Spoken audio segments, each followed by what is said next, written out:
I know a few people in this room. I don't know everybody. But the only reason I'm here is because of that noisy lady in the corner over there. We're unfortunately related. Suzanne and I spent a long time together. Our families grew up together, basically here. I think we're related, very close. Well, let's put it this way, distantly. I won't admit to anything close. Well, she has 3 younger brothers. I have 2 older brothers, and or dad, and we live close to each other. In fact, I'm the youngest of my 3 brothers, and I guess when this is World War II, of course, and when we ran out or grew out of these clothes, we passed them down to Jack and David, the 2 brothers. And actually, her mother and my mother were very, very close friends for a long, long time. And we did canoeing together. I remember when you took me over in the Ipswich River years ago. We had the lunch and everybody stopped that day. Yeah, that's right, Tipped absolutely. over with the lunch. Well, lunch went over the side too. We were able to recapture it. But I'll give you a very, very brief summary of my history here, because it's not about me as it is about myopia, the hunt, and all that kind of thing. We are not horse people. My mother and father married in 1931. We settled in Hamblen, and in the house that the Esdales are in now. And we lived on top of the hill there. And my father was a mountain climber. He was allergic to horses. And my mother came from a small gentleman's farm in the Berkshires. And she knew how to ride. She had some experience on horses. But we moved into Hamilton here. And in those days, Hamilton was quite different than it is now. But we lived there until my father died in 1950. And I came home from World War II. And my mother remarried a gentleman by the name of Gilbert L. Stewart. And his first wife, he was a widower at the time, was Ann Beekman Ayer, A-Y-E-R, and he was president of Myopia Club. So we fell into the sort of the swirl of things here.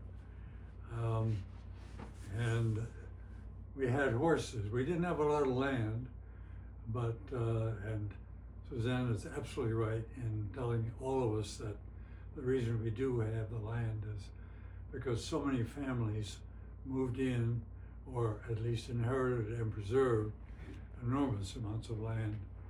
And in those days, we could fox hunt. And that's how I started out, to be honest. I had my first fox hunt in 1947. And fell off, of course. I was out with Pat Keogh, Patrick Keogh Sr., not the Patrick we knew. And he had a stable right across Farms Road, or today known as Cutler Road, from the church. And we lived just on the street from there, opposite Hamilton Town Hall. And so we had our own horses at the bottom of the Esdale's driveway. Barn, and we had chickens, and we had a victory garden, and we had pigs at one time as well, and 3 horses and a pony. And my mother, of course, made sure that we didn't have lessons. It was all sort of, okay, that didn't work, let's go and do something else. And so we had pasture, fortunately, right by the road, and we could practice that. We were also fortunate enough, and I'm proud to mention this, a wonderful, wonderful family.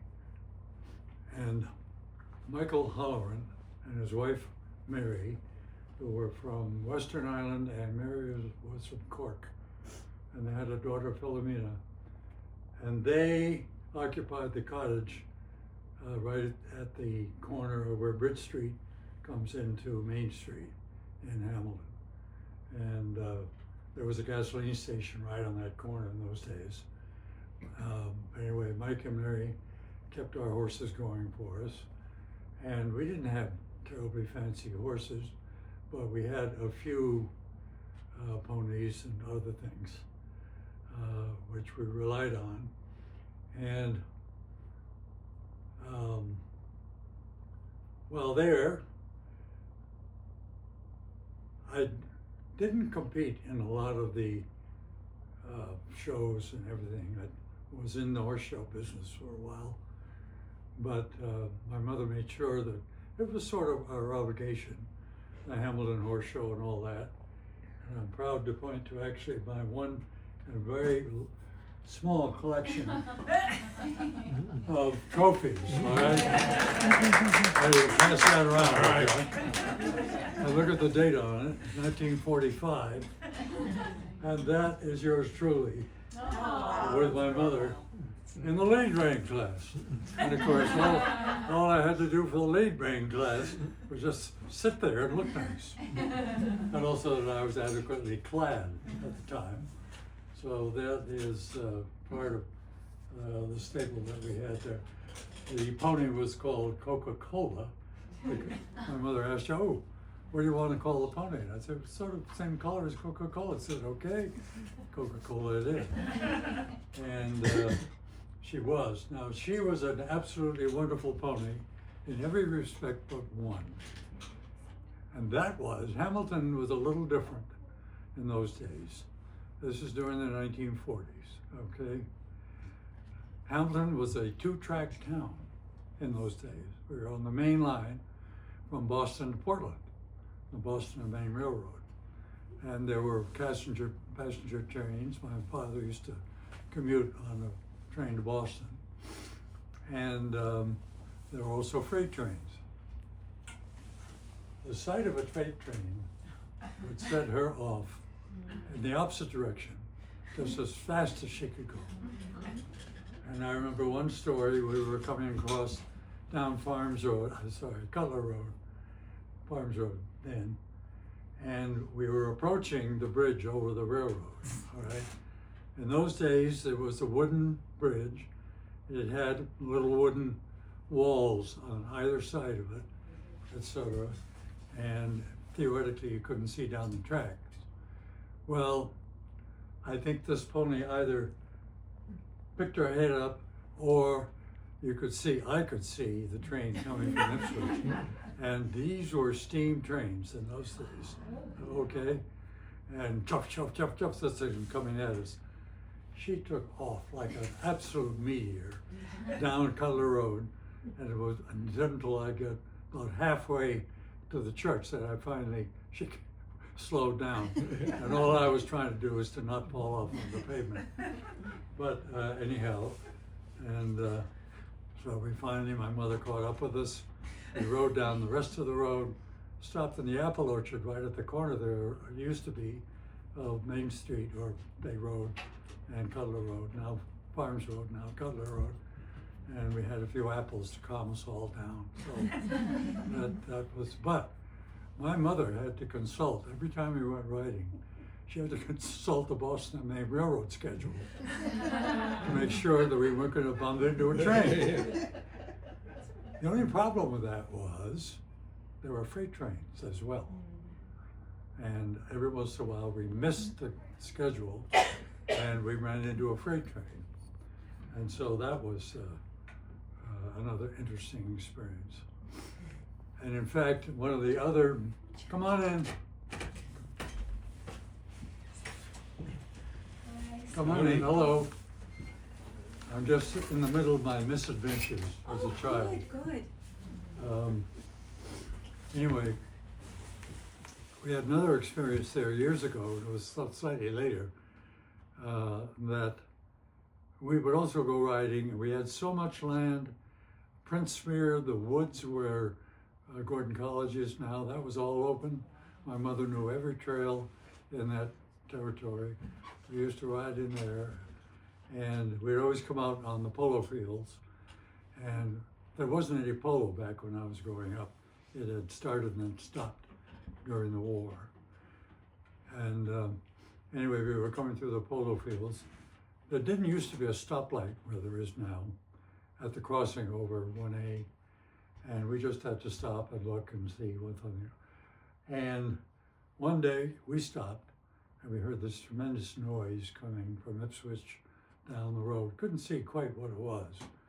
And my mother said to my two brothers and myself, okay, hurry up, hurry up, hurry up.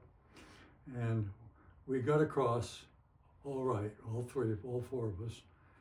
And we were halfway, maybe 100 yards or not even that, down the trail towards the schooling field and where the Bradfords hill and everything until we got back to our stable.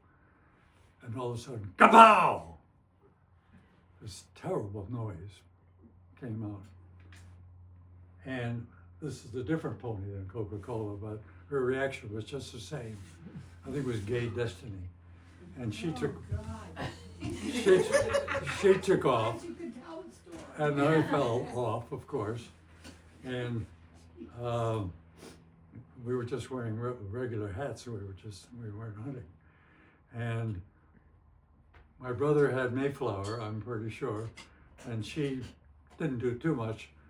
My oldest brother, Bobby, had Kettle Drum, who was a pinto pony, and actually was very good in a carriage with a two-wheel cart that we had. And we used to go up and down Main Street every once in a while to the orchard in that. But that day, it took off with my older brother, and we couldn't find him. Either one of them. The horse actually went home. But my oldest brother actually was found on what is the Bradford's driveway, which is Devon Glen now, or I don't know what it's called. Anyway, it's where the Bradfords, the judge of Bradford family, used to live with a fractured skull. Oh, God. And he gave up riding. So, it was devil take the hindmost, and you're going to get certain stories about all this. So that was those are our experiences in Hamilton. We had a good time, and my mother would get up in the morning and she would give us some Triscuits. I don't know why that's a good pre-fox hunt meal, but it was in early morning. This was on Saturday, We hunted Saturdays and Wednesdays in those days. And we'd go out to hunt. And another time we were roaring around what he called the race course over there, the grass rides in Appleton Farms. And all of a sudden, I forget which horse I was on, took a wrong step or something like that. We both fell down, but it was on the grass rides. Nobody was hurt. My mother came along, I think it was Oriole, and who was something we bought off the track. And then she promptly fell off. And one of the things that annoyed me in those days of fox hunting, it really was, there was something called the Carpet Club. And if you fell off, you got a nasty little note from the club with these drawings of, riders or falling off horses and all that kind of thing. And the Carpet Club over the top. And you had to pay a fine to the club for your misfortune. I always thought that was a little bit or not logical. Fortunately, they got rid of that fairly quickly. But anyway, so there I am. We're in Hamilton, settled at on the hill across from Town Hall. And my father, as I said, was allergic to horses. So every time we came in to ride, we had to change our clothes. So Dad wouldn't get all kinds of fits of hay fever or whatever. And he did have allergies. He was a mountain climber. He just couldn't be around horses. And in fact, when he went into World War II, and and they all disappeared right after, you know, that happened.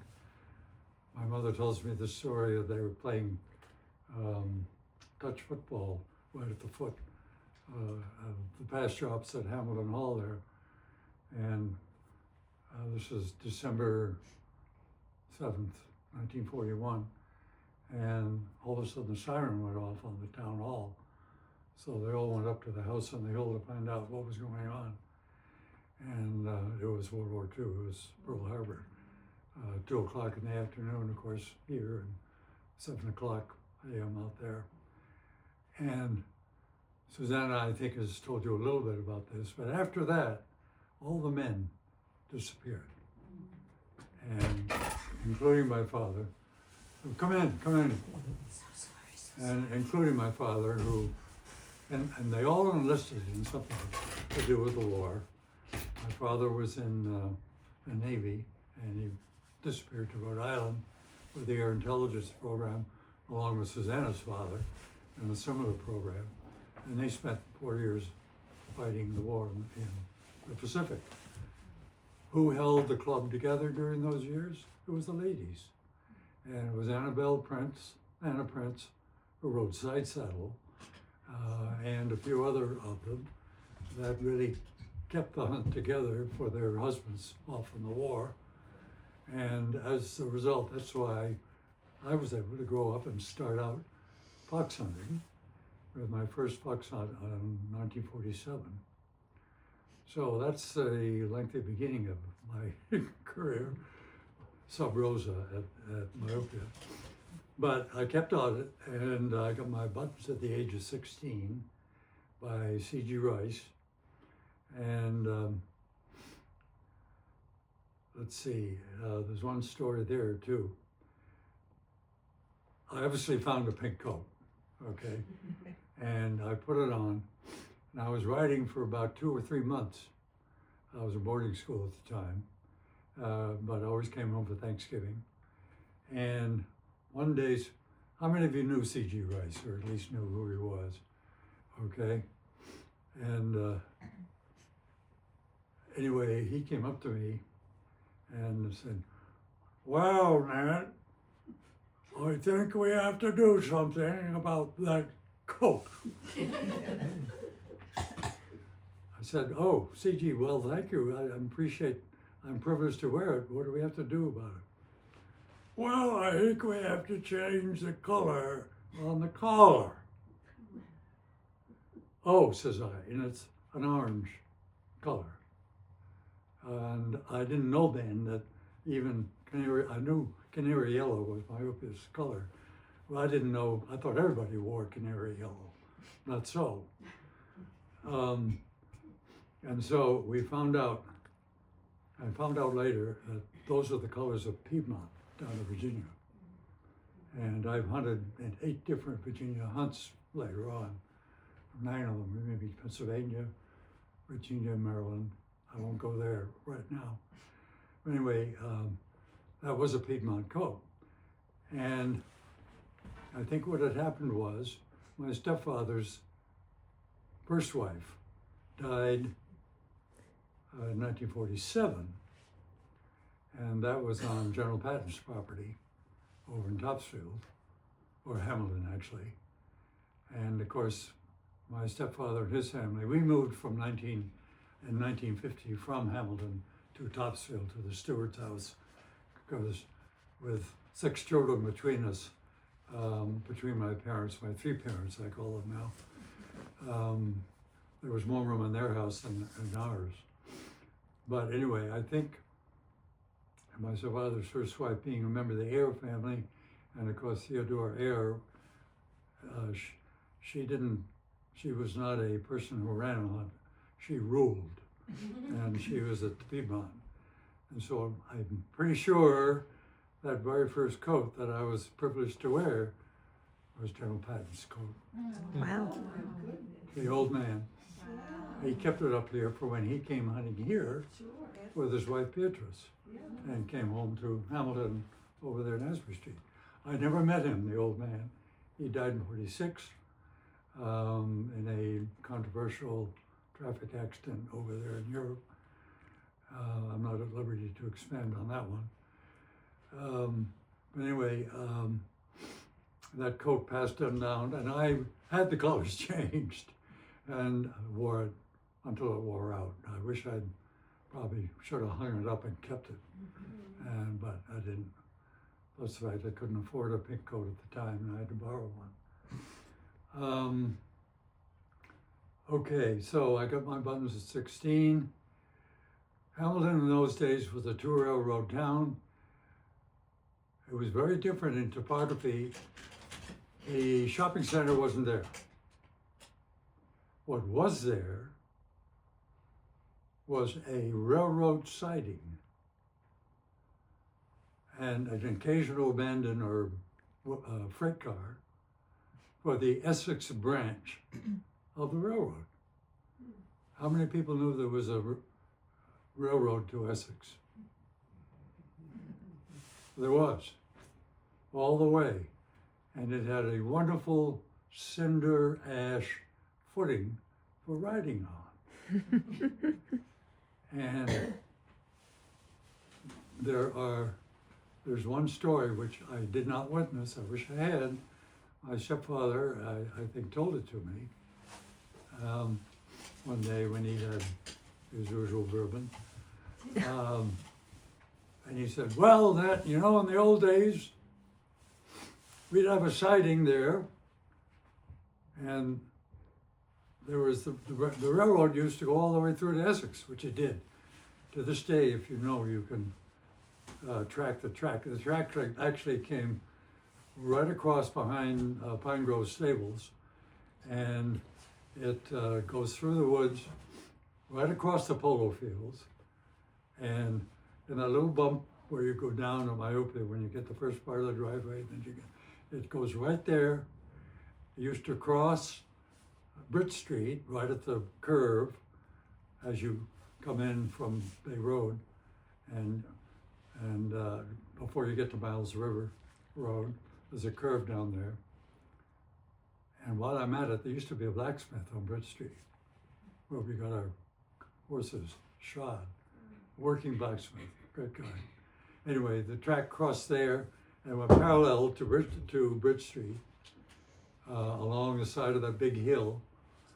And then when it turned left, the paved road turned left to go up to Goodwin's or Clarkville or Brackenside, whatever you want to call it. The railroad bed went right into the woods. And for years, you could ride down there. You had to stop eventually because it was getting grown in. But it was some of the best horse riding footage that you could ever encounter. And anyway, the story I was about to tell is my stepfather told me, well, in those days, you know, we had some people who really knew how to live well around here. And not that that isn't still true, but yeah, by degree. I mean, the Mandel's place where Conwell is now, that didn't exist. There was so much more open country. But anyhow, where was I going with this? Your stepfather's story. Yeah, oh yes, With the back thank of you, the train. thank you. I never got a chance to do this, I wish I had. But they would put a couple of sidecars, box cars, on that siding in South Hamilton, where the shopping center is now. There'd be a third rail there. They'd push a couple of box cars and they'd leave them there. Okay? On a designated day, someone of these families around here, I'm not sure which one, Goodwin was, I think, First National Stores, and we had a store right here in Hamilton. But somebody was on the board of the Boston and Maine Railroad. And at an appointed time, they would send an engine down, and then they would hook up to the boxcars. The grooms would bring all the horses down, put them in the boxcars, and then they would back up onto the main line, and they would go up to what is Seabrook, New Hampshire today. and go hunting, fox hunting, up in the marshes of that area. And then they would also return likewise, and then have a nice old time at the club after all that. I mean, that was a different style of living, but that's what we inherited. And for a time, didn't quite get that fancy, but it was pretty nice. The other brief story that brings up that he told me, which I never experienced, was in the old days, for a while, Myopia had not one, but 2 packs of hounds. And you know about this, Sam? Yeah, I think Michelle discussed it and Albert discussed it. Yeah. Oh, was that right? It Okay. Was, Russell told me about it, but I never saw it. One of them was way private. before, yes. One of them was private, Yes. one of them was the clubs, and one of the other, I forget which, was a pure bred English pack. And the rest was, I think, a mixed pack at the club, one thing or another. And Thanksgiving Day, they would have not one, but 2 hunts. And they go out in the morning on a fox hunt. All right. Then they'd all repair to the club for lunch. And then, or tiffin, as I guess we used to call it. And then they would march back, maybe a different horse, for the afternoon hunt, which was a drag hunt, which was laid out by Joe Haley. Not that Joe Haley we all know and love in Hamilton today. He's still going, by the way. But Joe Haley, whose idea of a drag hunt was to get a smelly cloth and just take his horse called Headlight, and he would just head down the fields with his cloth dragging behind him. And it wasn't in any way meant to imitate a fox the way we tried to.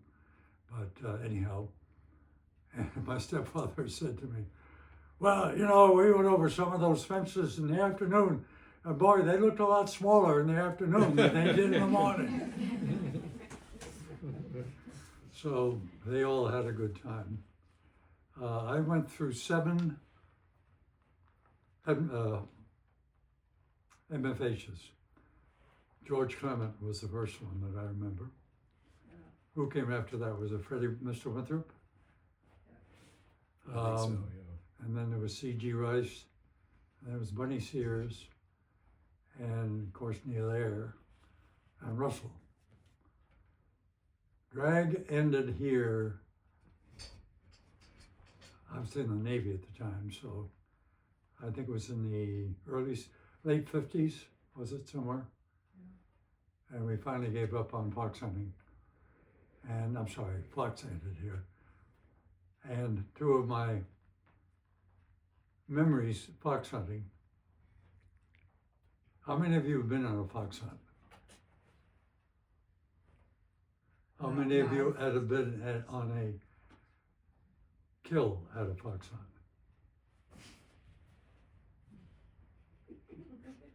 I hate to admit it. Not in Virginia, we never killed a stag. I know, but I know. Yeah. You know, we were out. Last week, but I was reminded of this one last week. I was sitting in that chair listening to His Eminence here talk about deer hunting, which I've never done, at least on horseback. So there are some bizarre customs which we inherited as fox hunters, okay? And we rarely caught a fox, and it was just as well. One time, I remember we caught one, there was a kill almost in the center of South Hamilton. Yeah, that's the one I was blooded at. And it was on the front lawn of the dentist's on Walnut Street. That's right. It was a morning hunt, and there was no gasoline station on the corner then. I think that's where Joe Haley lived, or Chuck Haley rather, lived. And so there was that, and here we were at 6:30 in the morning or 7 o'clock. The guy is thrown up his window and peered out, and he saw this pack of dogs, obviously cur dogs, is what you call anything that's not a hound. This pack of dogs, but these were hounds, ripping apart this fox. Okay. And he laughed about it. Well, he was a very good sport, etc. So we didn't have the ritual there.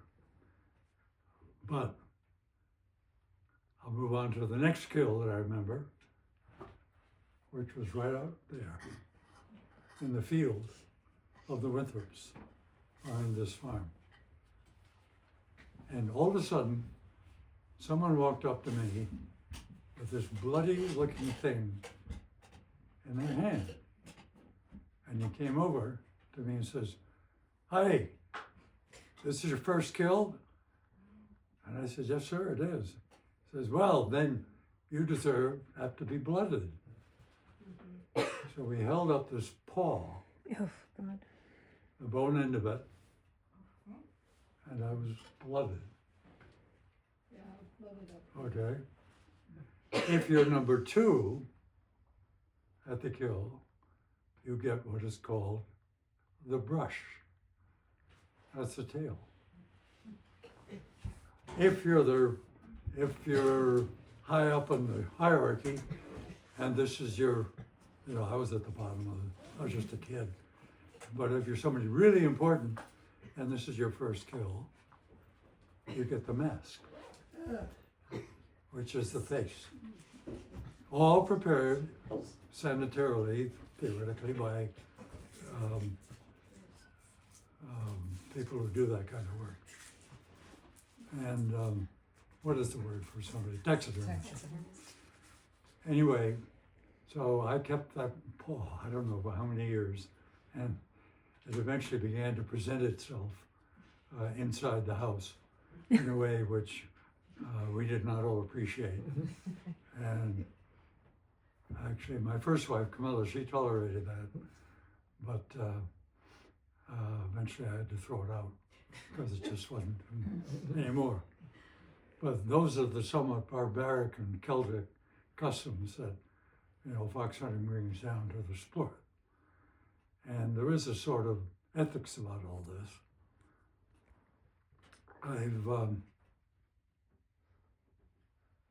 The only one, actually, my grandmother had one of those.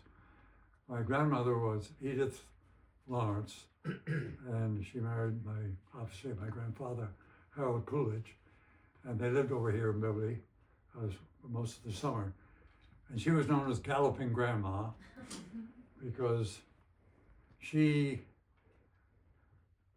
think she rode side saddle. But she was a pretty good rider, I'm told. Never saw her ride. She was the only one of my grandparents who was alive when I was born. And anyway, she would ride through the field, but she was an expert on mushrooms. And she was famous for being, I would say, full gallop, cantering along, and all of a sudden, whoop! She spotted some kind of a mushroom down there on the ground, and she would, she'd bring her horse to throw the reins to some kind person next to her. Say, "Hold my horse, would you?" And take out a little sack that she has in her belt and stuff it with mushrooms and something. Put the mushrooms away, get back on the horse, and keep on going. But that was one of her habits. It's not the kind of thing you normally do fox hunting.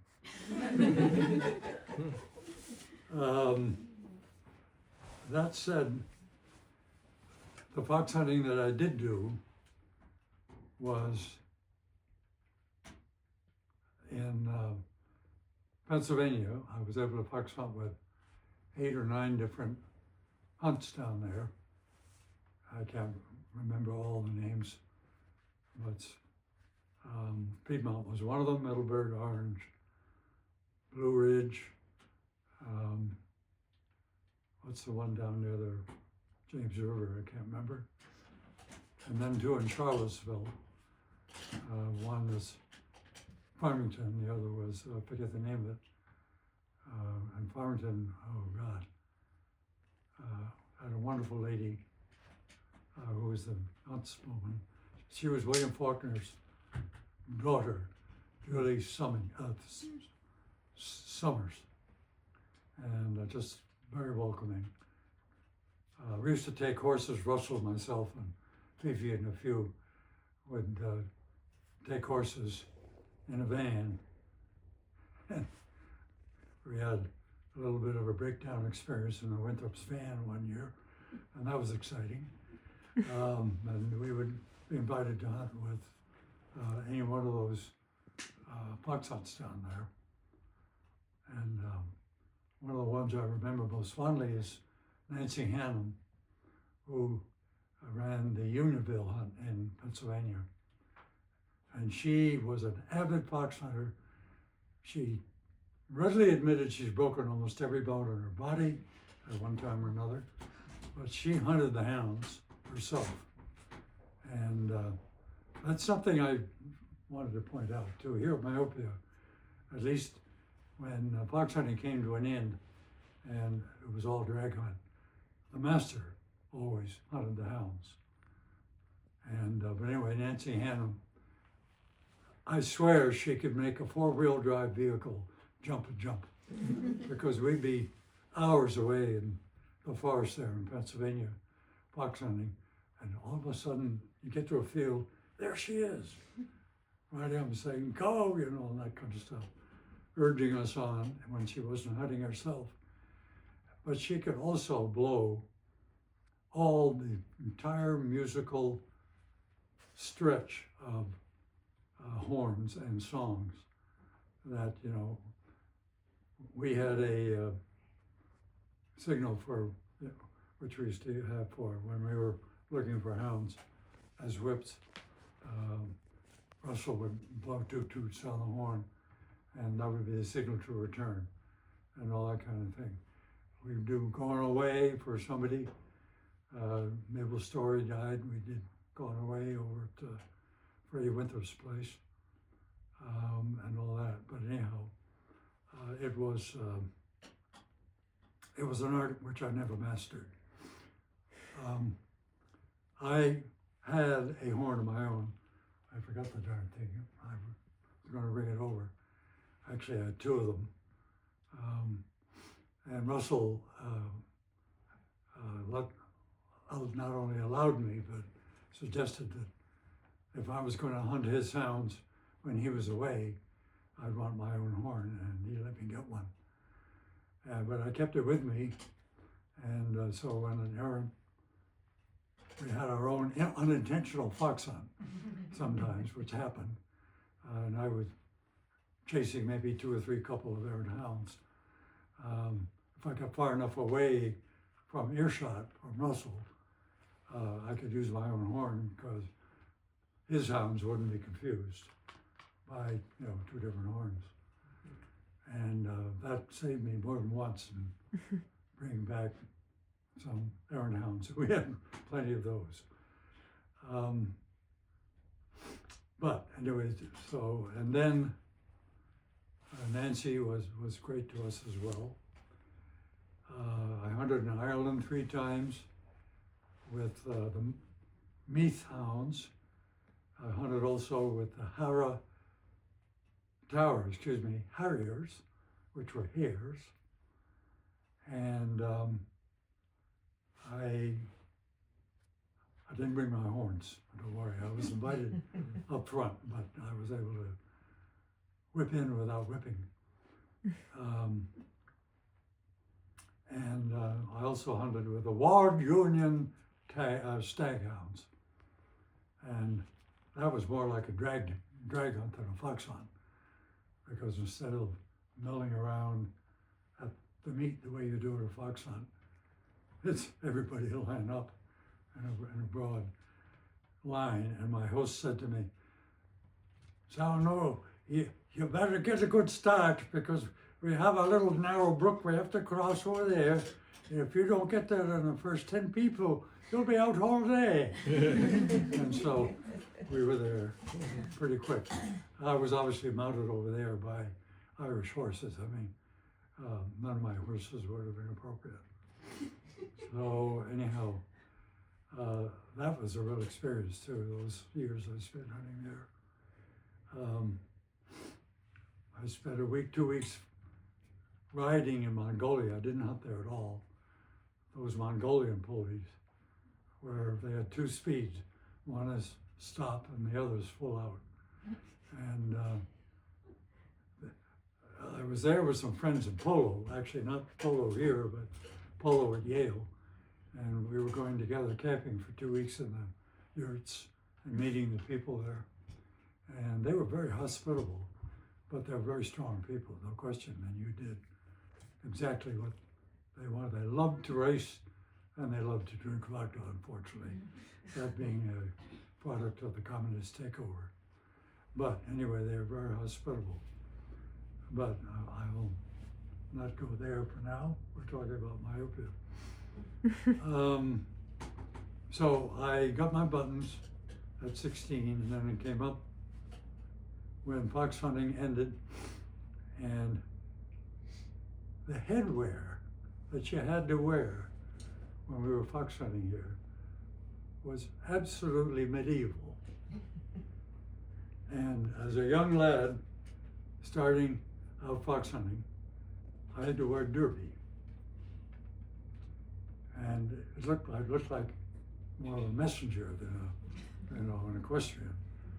But you had to wear a derby. Okay, so we wore derby. So you got to the point where you got your colors, then you had to wear, as a gentleman, a top hat. And those darn things were a big nuisance.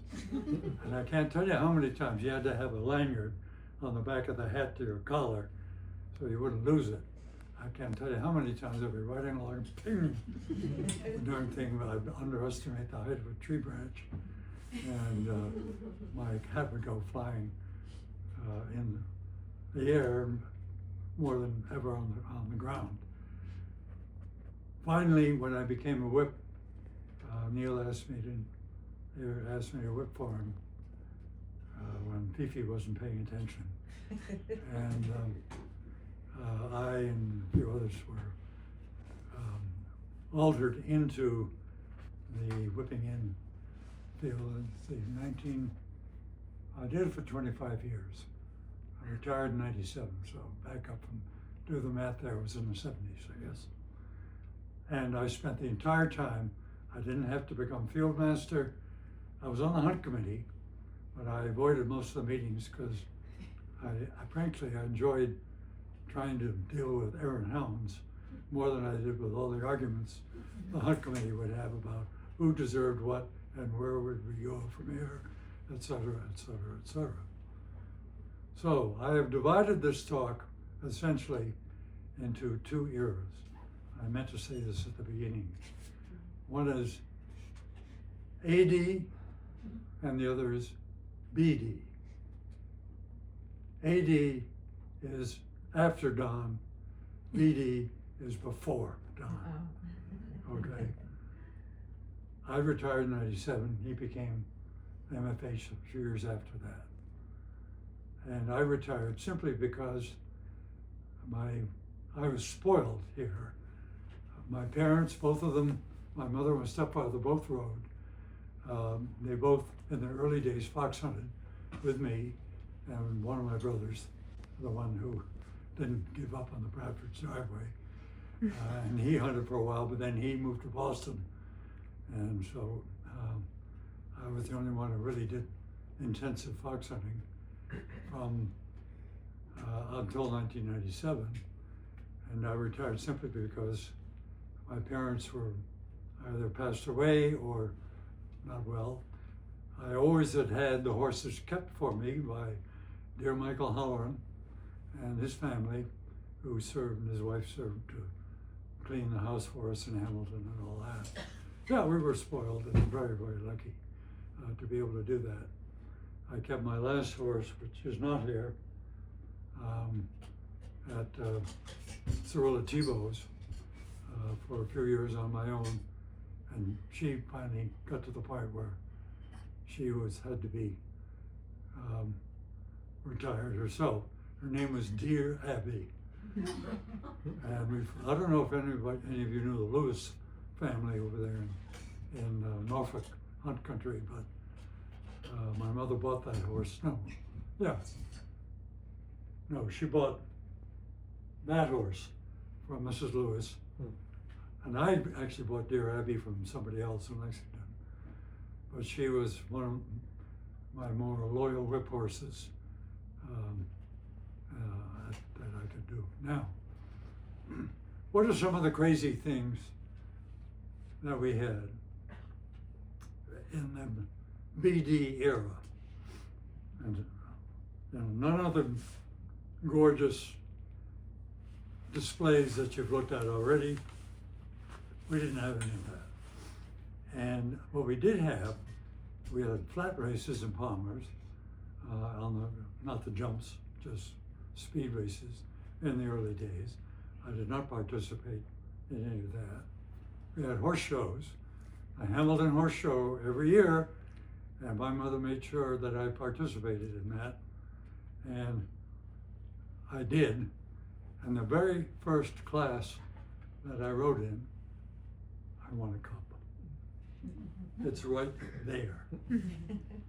And there is the photo of my mother and yours truly at my very first success in a horse show. And all I had to do was just sit there and look nice.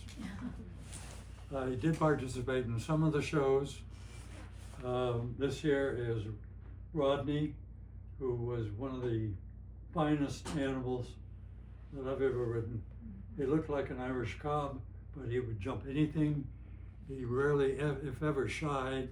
He once almost ran into a motorcycle coming at him on a trail. And he just stopped. He didn't shy or run away or anything. And I had great success with him in those things which I participated. I didn't like him very much. One story I have about there is I never knew how they were set up. You know, I could tell my mother was embarrassed about that because she was the one who sponsored the class. In other words, every person who had somebody in the class, in the show rather, had to choose a class and sponsor it. In other words, pay for the award or whatever.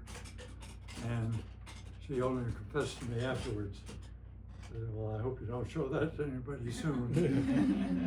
But the date on that, for those who've looked at it, and you're welcome to come up and look at it, is 1945.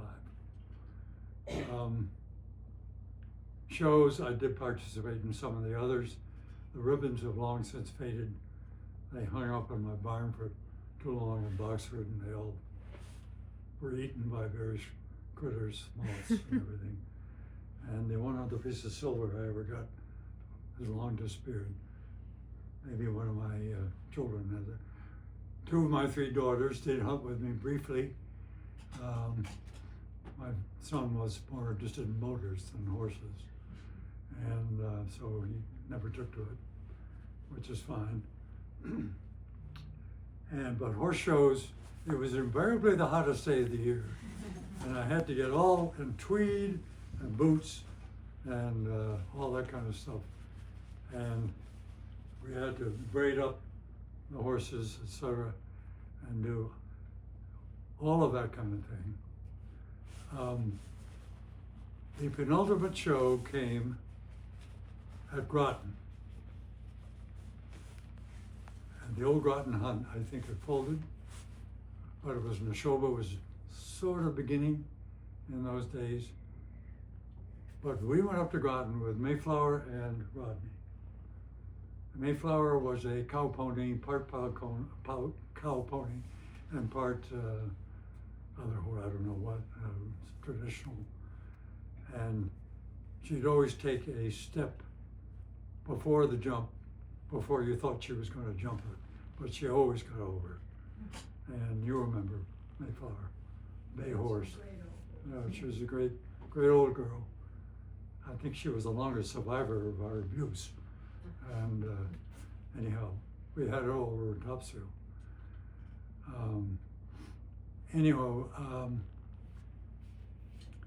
We went over there. My mother couldn't go. Michael Holloran and his wife Mary went with us. They drove the truck and the trailer. And Chief Fredericks, the police chief of the town, Ed Frederick, was there because his wife hunted in the Myopia hunt in those days. She had a horse at, I think it was Patty Murray's stable, wasn't it? Yeah, probably. Yeah. And so the chief of police, not in uniform, obviously, was along. And that was a very good connection, by the way, because I think some of us might have escaped some speeding tickets if Ed Frederick had something to do with it. But he was fair, but he always knew. My mother said once she was going along Highland Street, and there's a road between Highland Street and, Asbury Street. There's a road between Highland Street and Asbury Street through the bull barn there. And she saw the chief put his nose out into the road. And she was going a little faster than she should. And she went by and waved at the chief and saw him. He just back in the road. But anyhow, so the Groton show was the Hollorans, yours truly, and my brother. I don't think anybody else from this hunt came. And our specialty was a junior jumping class, of course, where all you have to do is go around the course in the ring and jump all of the jumps fairly and squarely, and no ticks and no refusals and all that, and have a reasonable looking horse. And it was scored mostly on performance. Maybe I actually judged a horse show one time. I'll never do it again. 60% performance, perhaps 40%, not 40%, maybe 50% performance, 25% or 30% way of going. In other words, was it graceful or was it clumsy or whatever? And maybe 10% conformation. And most of our horses wouldn't win anything in conformation. Anyway, we went around this indoor ring. I think there were 12 or 13 horses entered in the class, and there were 6 ribbons. Rodney went around absolutely clear. No tick, no hit, no refusal, no hesitation. Absolutely clear. That was his style. My brother on Mayflower, who was not here, he had one, it wasn't really a hard knock, it was a tick. Not a real tick, but sort of halfway in between. That was it. Okay? There were 13 horses in the class. We didn't get a ribbon. Neither one of us. And that said to me what I've always suspected. Horse shows are rigged. Now I know how Trump feels. I will admit that local horse shows probably had their favorites. And I forget who was the guy who did a lot of judging Susanna and those Lisa Myopia shows. There was somebody in your family, though. I mean, you always. Somebody in my family? Well, not the. It was a judge. The guy that blew the horn or the big ass? No. The judge. Oh, the judge. I wasn't an aficionado of horse shows.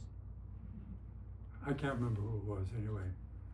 But everybody has their prejudices for That's why. horses and all that kind of thing.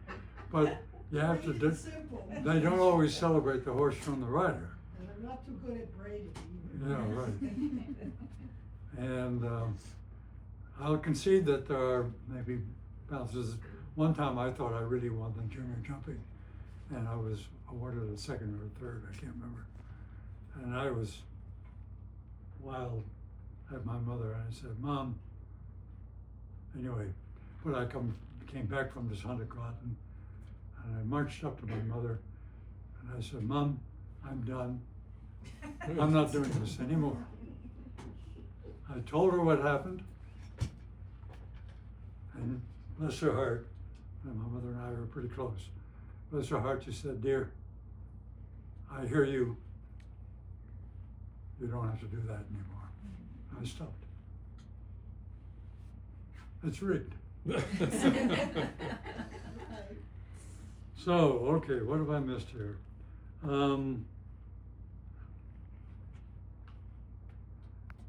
If I could put any emphasis on this and what I may have learned in all this time, is not the odd ways that human beings, sometimes, especially those who are close to their horses, can behave. Not to their horse, but just to general. But if you're close enough to a horse, you can learn a lot yourself. And I saw a number of grooms, I won't say who, but I know a woman who actually takes care of me every time I fall off. She puts my back and my head back together. Not my head, but my back together. And she rode here too, with a certain stable runner.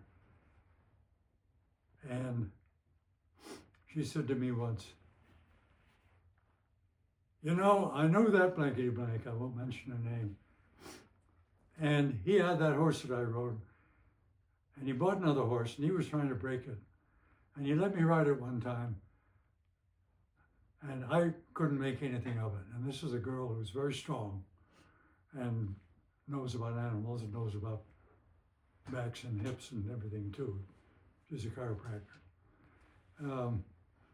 And he said, I remember one time when he could not break a horse. And I asked him, what are you going to do with it? And he said, kill it. And bingo, that horse disappeared. And again, I don't want to tell tales out of school. He's long since passed away anyway. But there are different approaches to a horse relationship, etc. And my experience in Mongolia taught me one thing, and that is never let anybody sneak up behind you and pat your horse severely on the rear end unless you see him first, because those horses just took off. Unfortunately, we had English saddles over there. We didn't have to use wooden saddles. I got 2 weeks in those, and I probably would have stopped hunting for good. But the second thing is, you know, as you develop a relationship, let me see.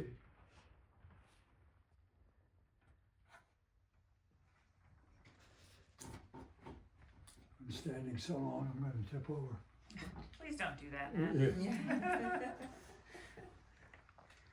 That was my favorite horse. His name was Lord Chesterfield.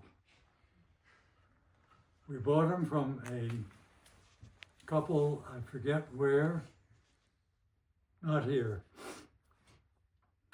who said, this horse has some kind of a chronic disease. Those of you who know horses better than I, something to do with the lungs. Heaves. What was Heaves? And who was a famous vet in Virginia, in Pennsylvania? McKay Smith? Yeah. And we were told that horse is probably done for the rest of his life. And we saw something in him that said, this Camilla and I both, and Camilla did hunt a couple times, but only a couple times. Saw something in that horse. We said, let's give it a try. So we took him down to McKay Smith, I think it was he, in Pennsylvania, and he came back. He was not completely cured, but by God, he was good for another 8 to 10 years. Hmm. And he was the one I took to Virginia. And I will never forget that animal. He could whip. He was very sturdy. The only thing he would have difficulty with him was as a ditch. But in those days, I was not much for the 100 trials anyway. I stayed away from those things most of the time. Because as far as I was concerned, it was a way to collect silver and ribbons. And not that the people didn't earn it, but I just didn't have those kinds of horses.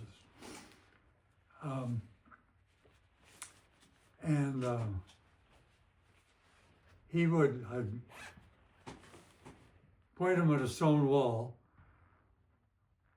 with the other side was woods. And he'd just jump into it.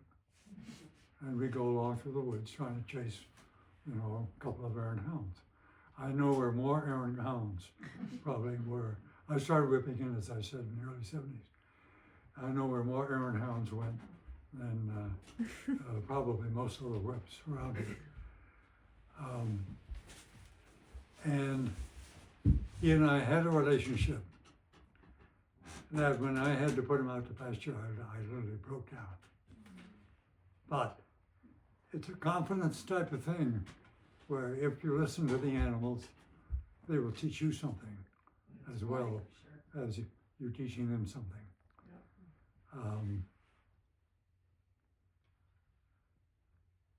Now with that, there's one more story. Talk about horses. It's really the horses that count.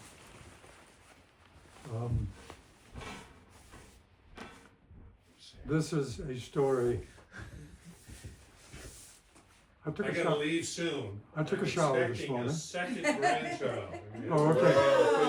Well, this story, I would like you all to hear. Talk about horses being the thing. Again, I will not identify the rider in this story. But one time, this was another horse I had. It wasn't Lord Chesterfield. It was a horse called Ginger. I bought her in Virginia. She had long legs.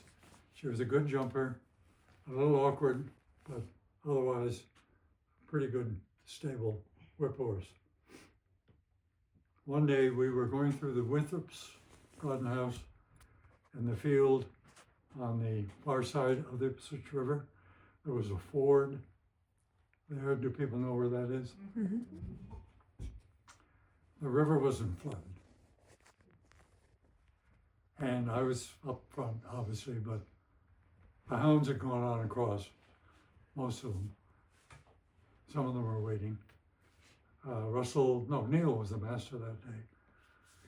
And we hemmed and we hawed and we hawed and we hemmed. And we figured, well, some of the hounds would have gone across, so we might as well try it. So we did.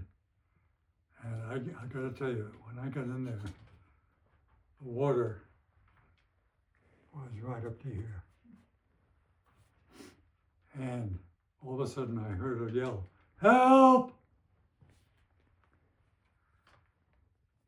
A certain person, a very good rider, steeplechaser, which may give it away a little bit, herself, who knew how to ride everything, had slipped off her horse and was floating downstream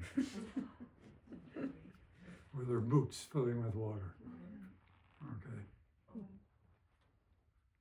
So, without consulting anybody, I pushed my horse into the water, out into the main current.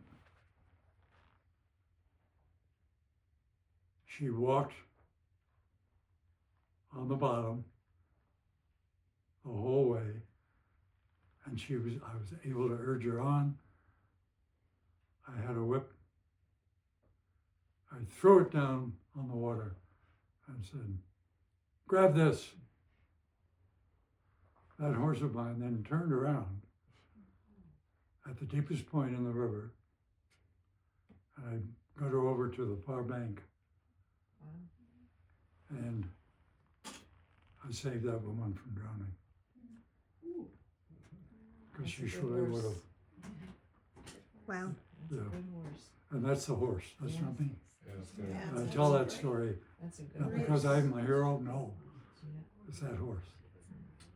And that taught me, you know, they have talents that you don't even know about.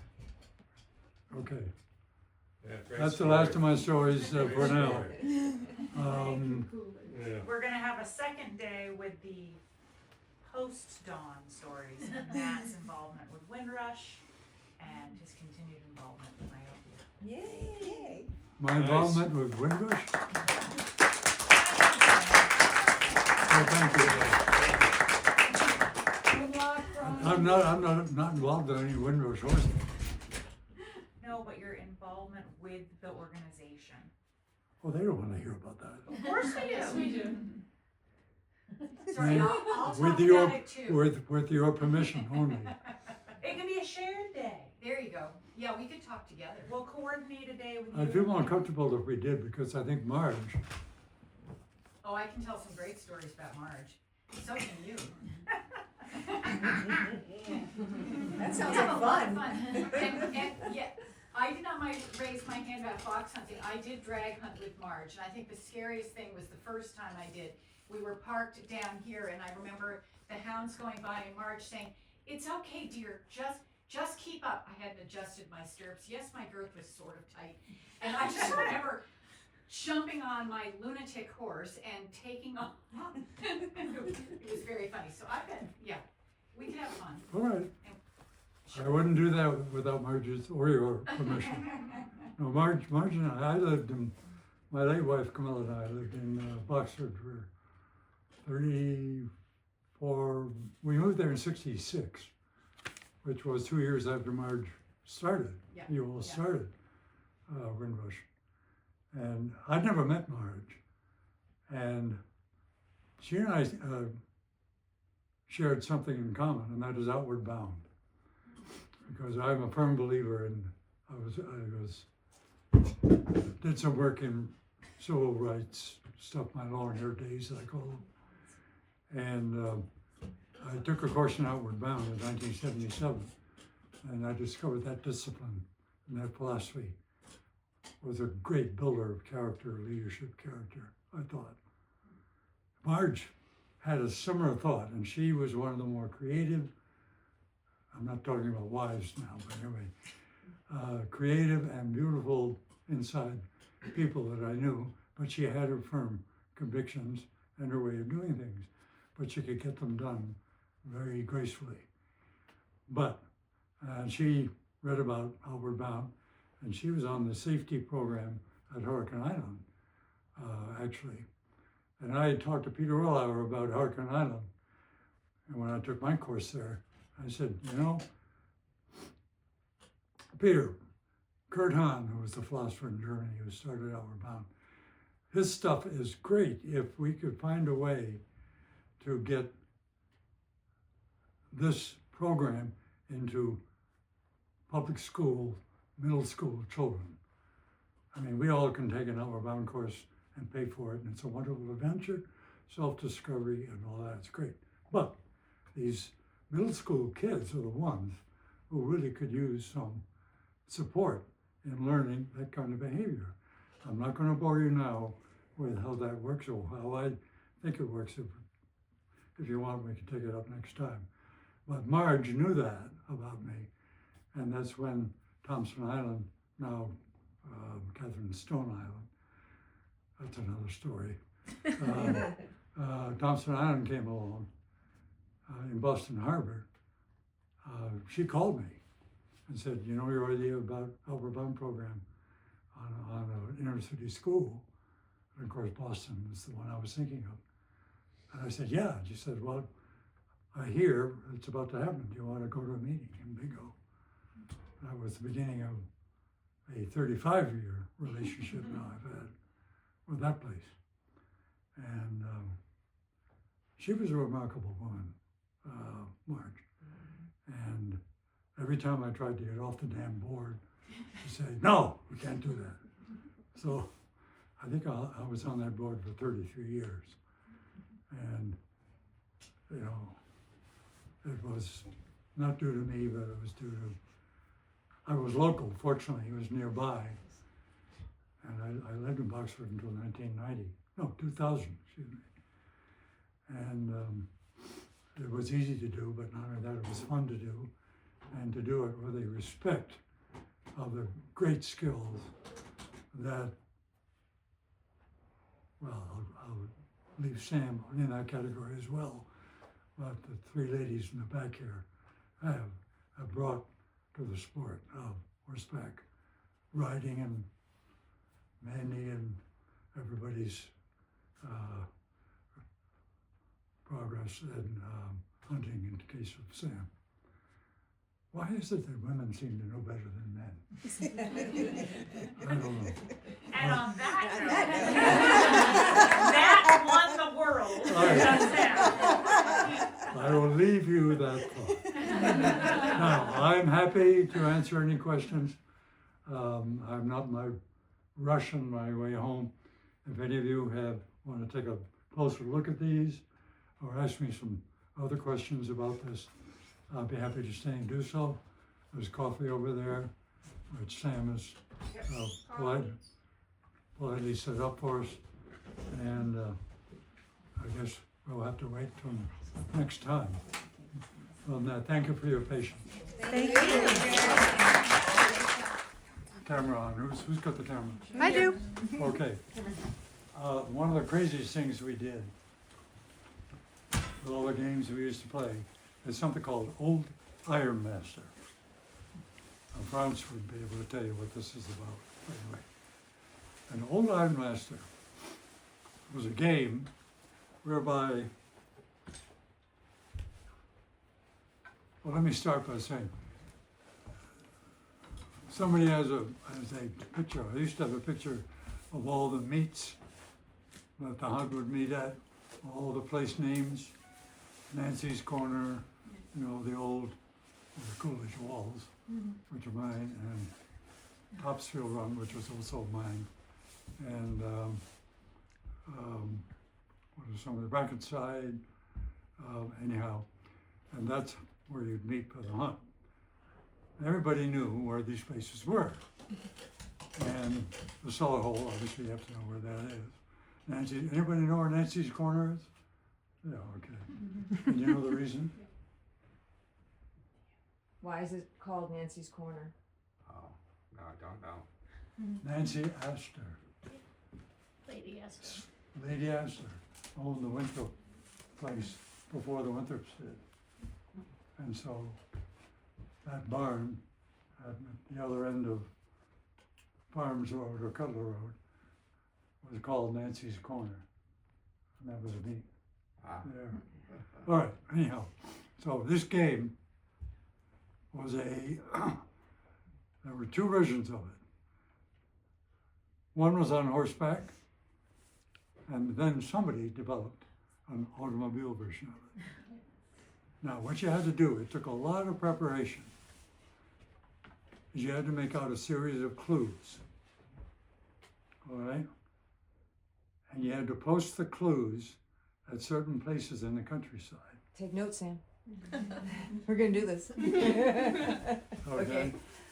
And the clues didn't say go to Nancy's Corner. It would say a building with a famous nocturnal or Okay, I get it. occupant, All right. something like that. Okay. Giant And these were scavenger all over. Okay, so it was like The a hunt big country. scavenger hunt. Yeah, scavenger Okay, hunt. okay. This is But gonna with be all the good. designated spots Yeah. identified and From you the were- hunt field. from the hunt field, but not at the meet. Okay. Okay, you had to go to your first one, and then on the first one, the second place would be in similar disguise. Okay. So then you had to figure out where that one was. Okay, so not only is the clue in disguise, but if you didn't know the disguise name because you weren't a hunt person, you really didn't know. Oh, this is gonna be great. Okay. Okay. Okay? I got it. Well, I'm glad I made the day for somebody. All right. And then what did you get at the end? Just a prize, or you just? No, hear Okay. me out. So, again, if you didn't know where things were, you're up. And it was a team. So there were 4 or 5 Teams. riders Okay. on each team. And they tried to make one person who really knew the countryside, I being no exception. I think I know every single trail in Bradley Power Park, including where one hound probably still lies. Anyhow, there were teams, and the team that got back first with the prize, which, Was at the very last well, spot. actually it wasn't, but there was something you knew was the last clue, Okay. and won the prize. Oh, that's awesome. You know what the prize was? I'm scared. It was a bottle of the most rot-gut burn I have ever tasted, and it was something called Old Iron Master, which was one of the Eyre family horses who won all kinds of awards in the old days and some of the races. However, before you leave, That's a great story. well, there's a variant on that. The auto division. Now, how do you do the auto division Yeah. for people who can't ride Right. or whatever? Well, you do the same thing, but you put the clues In successively near a road, places. okay? But for there, it's not a matter of time. It's who has the least mileage Right. on their odometer, and they take odometer readings Wow. at the start, Okay. okay? And in those days, it wasn't that easy to fiddle with odometer. So lo and behold, how do you get around that? Well, there was a way. This street, right out here, Winthrop Street, runs parallel to a trail which goes down to Freddie Winthrop's farm. I was one of the teams, on one of the teams, and we were riding down that trail, excuse me. We saw a car on the road. And the car was jacked up. And we thought, oh, there's been an accident because this is a terrible road. It's not any better today than it was then. And what they were doing, they were jacking up the car And make you go so back. the back wheels could be put in reverse and they could peel off the mileage on the odometer. I do have a question for you. Do you know why Collarbone Field is called Collarbone Field? I forget to remember who broke their collarbone. Yeah, I want to know that. I've been asking everybody, and Yeah, I I know. want. Yeah. Somebody broke their collarbone. Okay. A lot of people. I know. The original. The original That's what I want to know. So.